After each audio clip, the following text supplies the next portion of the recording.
Hi everyone, it's Karen from the Geordie Grandma. Welcome back to my channel and welcome back to another Sunday Sunshine show, as always in collaboration with the Transatlantic Housewives of YouTube, who include myself, Marie from @BusyBeeMarie, Tina from Tina's Talk Time and Maria from Maria Crocker, and I'll link those channels down below.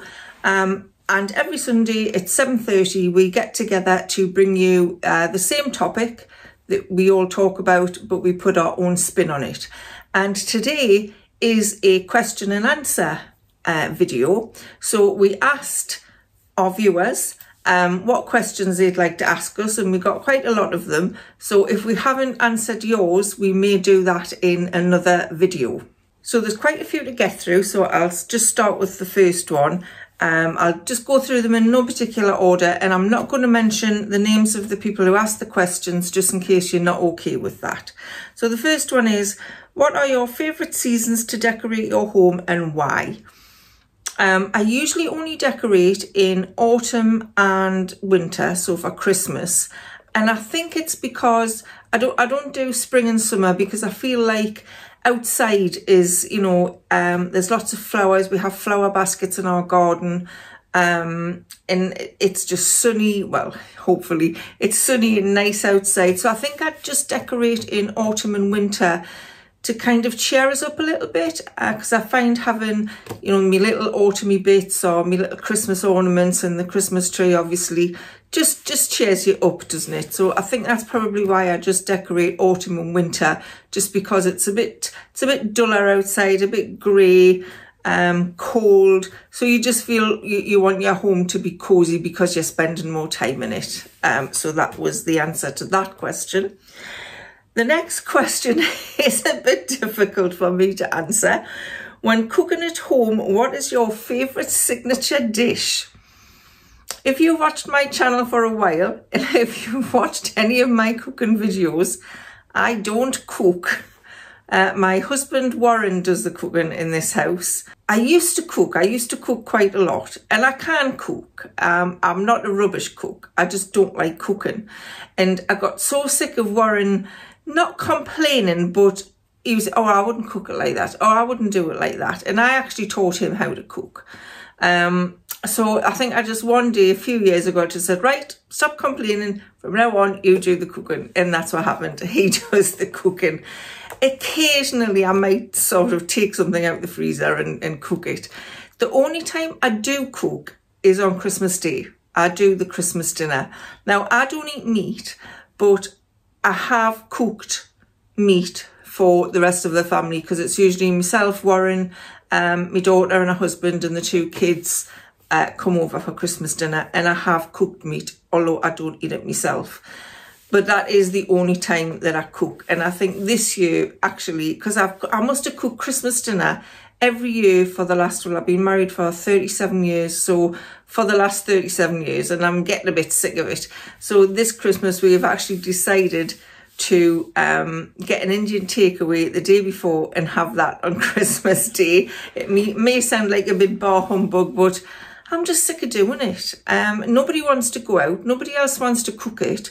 So we're getting an Indian takeaway. That's what we're going to do. I think the week before Christmas, I think I did this last year, we had like a pre-Christmas buffet where there was lots of Christmassy food, and I'll probably do that again this year. But I'm going to be letting off my one signature dish of the year this Christmas. So the next question is, what made you decide to start YouTube? I used to watch a lot of reseller videos, so this is partly an answer to another question as well.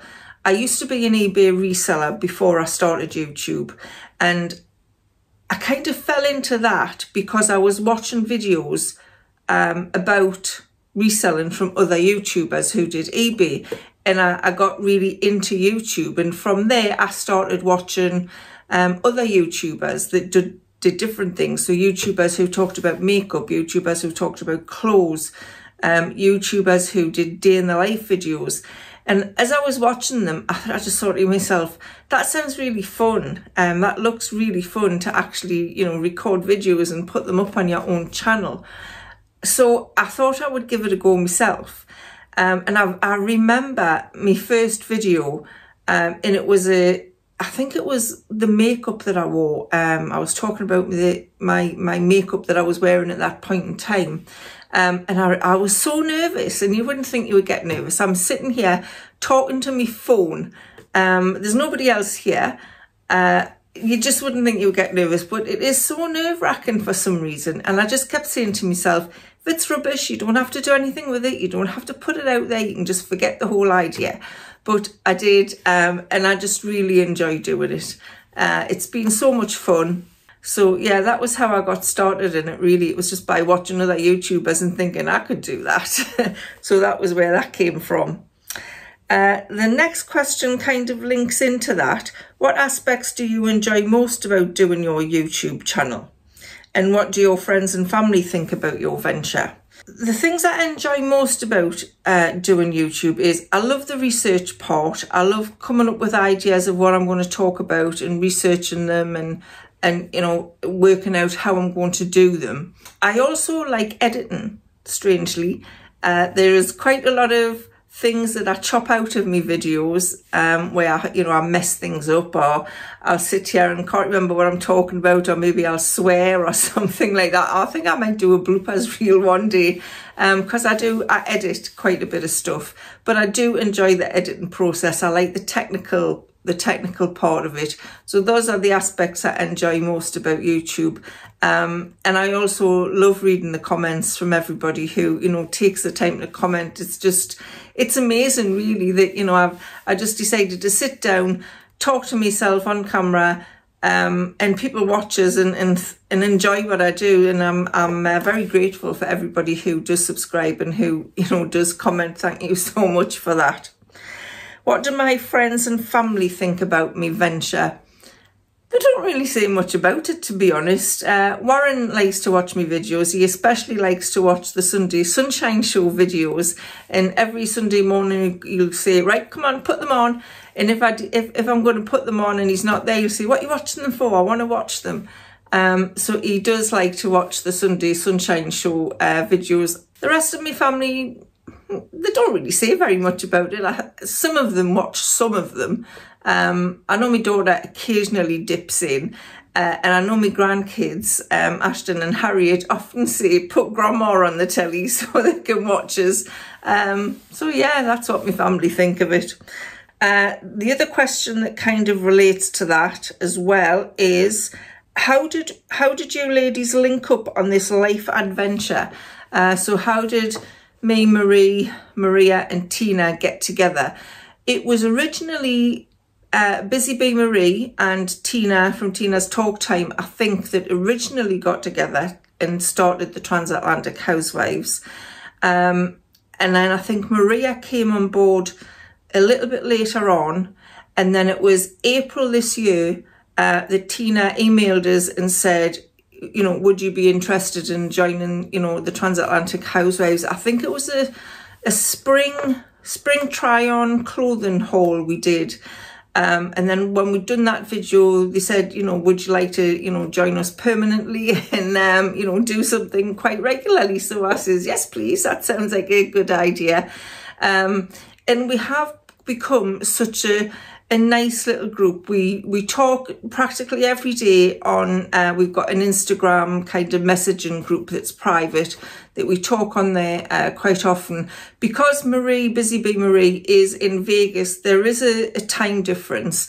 So I find we usually talk around about 8 o'clock at night, or it seems that me and Tina are often up at 3 o'clock in the morning. So we do find ourselves chatting at that time of the morning as well.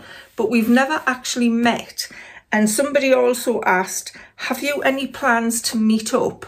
And I know Tina has recently suggested that we all meet up next Christmas in London and film some, Christmas decorations in the shops down there, and us having a tipple or something like that.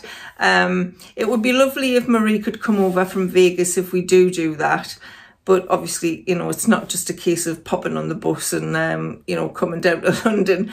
So we'll have to see. But it would be really lovely if we could all get together. I'll go on to the question that I kind of just touched on, and that was, what career did you all have? I wouldn't say I've ever really had what I would call a career. I've had quite a few jobs, and I think it's been a case of I've never really known what I wanted to do. Well, I left school at 16 and went straight into secretarial work. And I did that for a while until I had the kids. And then I think when I was 32, I decided to go back to college and do a degree, mainly just to see if I could do it. But I did get a business management degree. And then I got a job as a marketing manager for a pub chain, which I did for 3 years, and then I was made redundant. And I think when my daughter was about it kind of coincided with my daughter was getting into quite a lot of trouble at school, and I took her out of school when she was 14. She's 32 now and she's absolutely fine, but she did get into a lot of trouble. So I took her out at 14 and taught her at home for the 2 years, and then she went to college and became a beauty therapist, and she's completely fine now.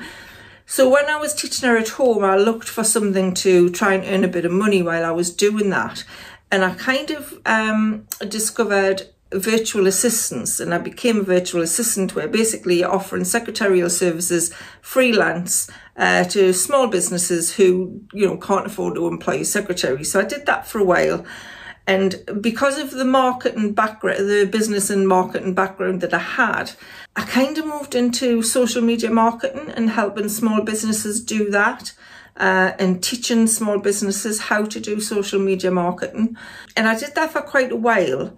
And I started to get a bit frustrated with it. I started to get a little bit bored with it. I do get bored quite easily. And it was about that time that I discovered, while I was watching YouTube, I discovered people who were selling things on eBay. They were going to car boot sales, going to charity shops, going to auctions, buying things like secondhand and selling them on eBay for quite a lot of money. And there was a few of them, you know, making a full-time wage out of it. So I decided I would give that a try.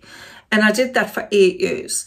And I loved it. I absolutely loved it. It was definitely a full-time income, more than a full-time income. At the time, Warren was doing less decorating and he was doing more helping me with the eBay stuff, because we were, you know, earning decent money out of it. But then when the pandemic hit, it kind of went a bit pear-shaped. I couldn't get stock anywhere. Obviously, people were buying from eBay, but I couldn't get the stock. The car boots weren't on. The auctions were closed. So it went downhill slightly. And after the pandemic, I'd lost interest. I'd lost heart in it. So that was just last year. And that's when I kind of decided, well, I wonder if I can actually, you know, make a full-time income out of my YouTube channel. And I've also got a blog. So that's what I'm trying to do. I'm not making any money out of it at the moment.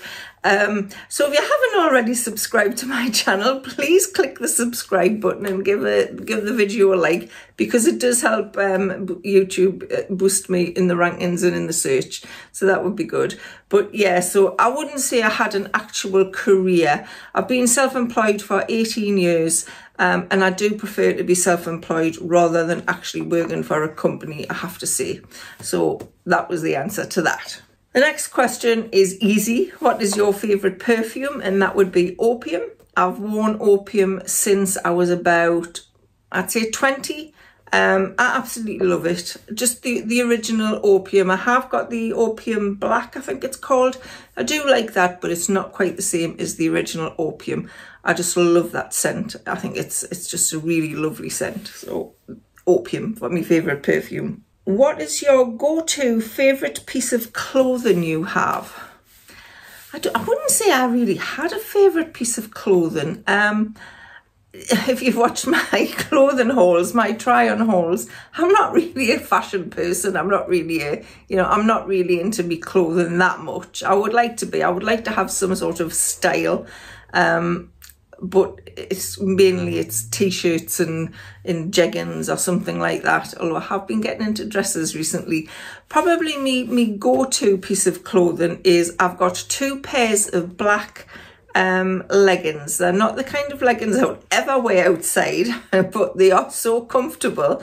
And as soon as I'm ready to relax in the house, out come the leggings, and you know, you just get comfy. So that's probably my go-to piece of clothing, is 2 pairs of tatty black leggings. Maybe it's time I bought myself some new ones. The next question is, what kitchen gadgets have been a total waste of money? Most of them, in my opinion. I was having a look through my kitchen cupboards, and I came across like a 3-tier steamer. I think it was a Weight Watchers one. You plug it in, and I've used it once. I used it on Christmas Day a few years ago because I thought it would be a good idea to steam the vegetables. Well, it took flipping longer to steam the vegetables than it would have done to cook them the way I would normally cook them. And I think I ended up taking the vegetables out actually and bunging them in the microwave or something. And I've never used it since. I must get rid of it actually. It's still in my cupboard. But I would say that was a complete and utter waste of money for me, most definitely. Probably sandwich toasty makers. Everybody must have one of them in their cupboards, and you go through a phase of making toasties and then it gets pushed to the back of the cupboard and never used again. So the steamer and the sandwich toaster, definitely waste of money in this house. So those are all the questions that I've got time to answer today. We did have some other ones that we may come back to in another video and answer them. So again, if I haven't answered your question, I'm sorry. We don't want to spend half an hour and then you would have to go and watch 4 of us do half an hour and you would never get anything done. So we try and keep them to around 15 minutes. Thanks so much for all of those questions. We really appreciate it. I've enjoyed answering them. I hope I've answered them to your satisfaction. Next week we are doing a man's Christmas gift hamper for £20, no more than £20 to spend, so that should be fun. I find men really difficult to buy for, and my husband and my son definitely really difficult to buy for, so that would be very interesting. I would highly recommend you come back and watch that. So don't forget to go over and watch Marie from Busy Bee Marie, Maria from Maria Crocker, and Tina from Tina's Talk Time, and see how they've answered these questions. I'll be interested to see their answers as well, because obviously I don't know what they're going to say. So thanks so much for watching. I'll see you again soon, and bye for now.